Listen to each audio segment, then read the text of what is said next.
اسلم رات بھر بستر پر کروٹیں بدلتا رہا، لیکن نیند اس سے کوسوں دور رہی۔ آخر خدا خدا کر کے ہر سو اجالا پھیلا تو اس نے بستر چھوڑا اور مزدوری پر جانے کی تیاری کرنے لگا۔ مناسب آرام نہ ملنے کی وجہ سے اس کی طبیعت بوجھل تھی اور مزاج چڑچڑا تھا۔ اسلم، آج تم توجہ سے کام نہیں کر رہے، خیریت ہے؟ ٹھیکیدار نے اسے سست ہوتے دیکھ کر پوچھا۔ اسلم نے سچ سچ بات کر ڈالی۔ ٹھیکیدار پوری بات سن کر بولا، تمہارے ہاتھوں کا قصور ہے جو خود کو روک نہ سکے اور تمہیں زیادہ کھانا کھلا دیا۔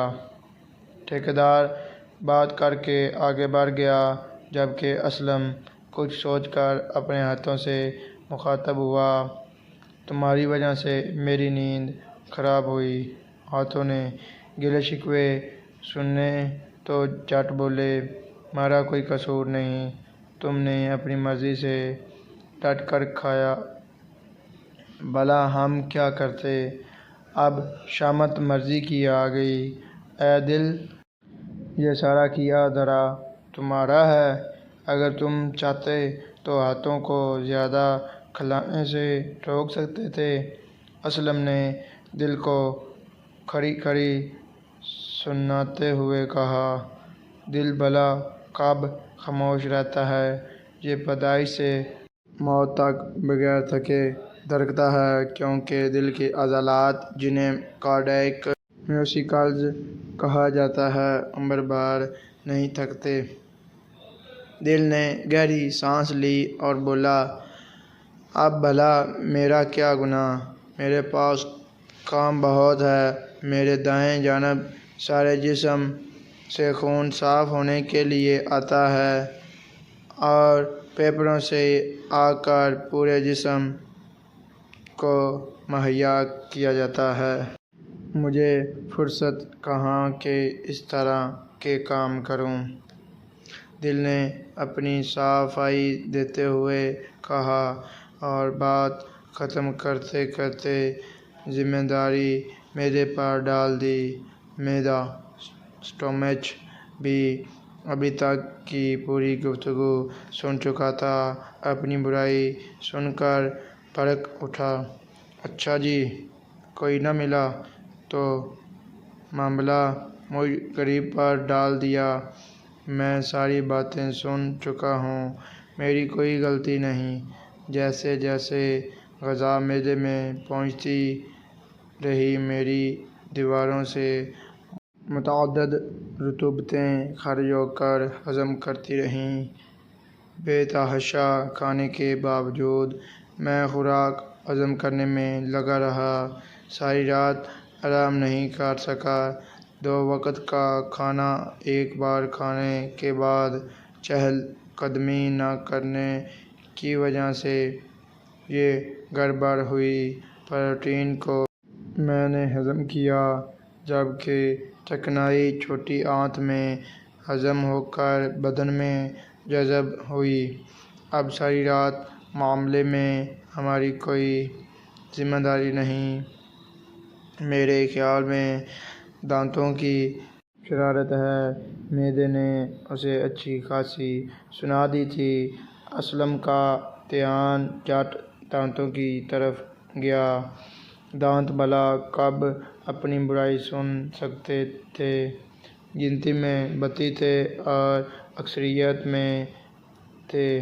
سامنے والا دانت ذرا ناراضی سے کہنے لگا، جناب عالی، ہم ایسا ویسا کوئی کام نہیں کرتے، ہمیں جو چبانے کھانے پینے کو ملتا ہے، پوری محنت اور لگن سے خوراک کے بڑے بڑے ٹکڑوں کو چھوٹے ذرات میں تبدیل کر کے لعابِ دہن کی مدد سے خوراک کی نالی کی جانب دھکیل دیتے ہیں۔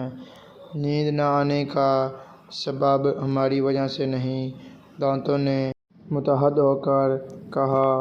یہ تعداد میں زیادہ اور مضبوط تھے۔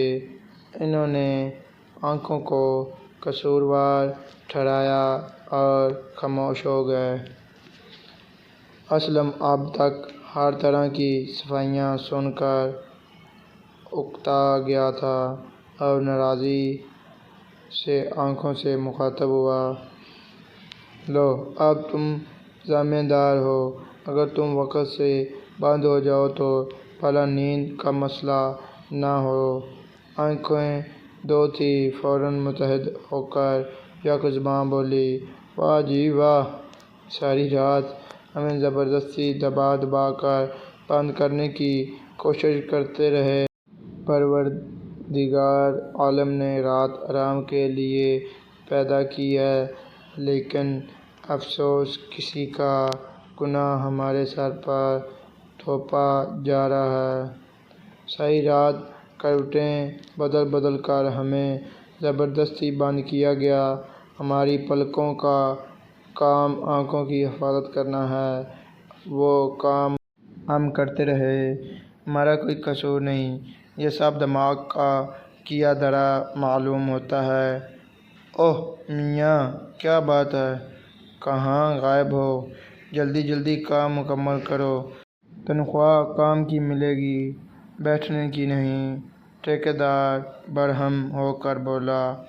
اسلم جو جسم کے اعضاء سے جھگڑنے میں مصروف تھا، خیالوں کی دنیا سے نکلا اور کام شروع کر دیا، جبکہ جسم کے تمام اعضاء ہنسی مذاق میں لگ گئے۔ وہ جانتے تھے کہ جو شخص فطرت کے قوانین سے دوستی نہیں رکھتا وہ اسی طرح نقصان اٹھاتا ہے۔